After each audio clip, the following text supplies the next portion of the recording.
हजरत आदम अलैहिस्सलाम का वाक़िया।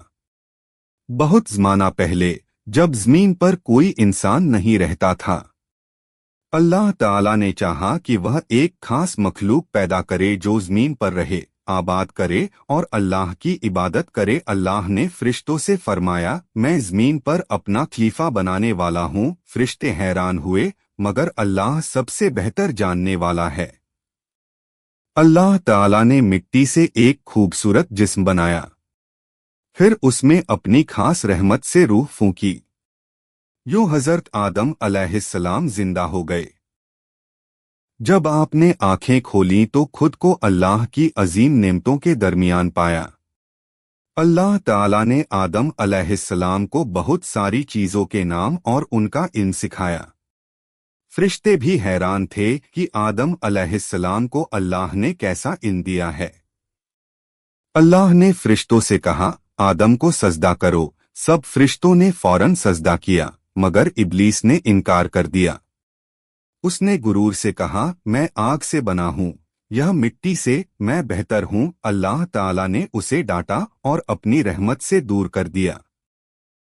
इब्लीस ने कहा कि वह आदम और उनकी औलाद को बहकाएगा।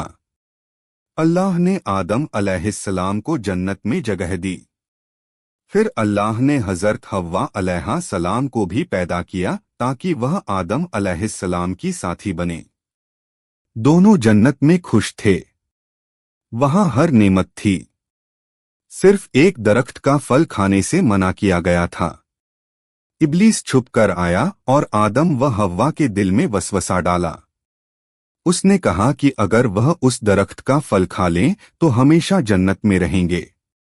हालांकि यह झूठ था, मगर इब्लीस ने कसमें खाकर धोखा दिया। आखिरकार आदम और हव्वा ने दरख्त का फल खा लिया। उसके बाद अल्लाह ताला दोनों को ज़मीन पर भेज दिया। आदम और हव्वा दोनों बहुत रोए और तौबा करते रहे। अल्लाह ताला बहुत मेहरबान है, आखिर एक दिन उसने उनकी तौबा कबूल कर ली। अल्लाह ने फरमाया, तुम अब ज़मीन पर रहोगे, वहीं तुम्हारी जिंदगी गुजरेगी। यूं आदम और हव्वा ज़मीन पर रहने लगे। यहाँ उन्होंने मेहनत की, घर बसाए, बच्चे हुए, नस्ल बढ़ी और इंसान दुनिया में फैलते गए।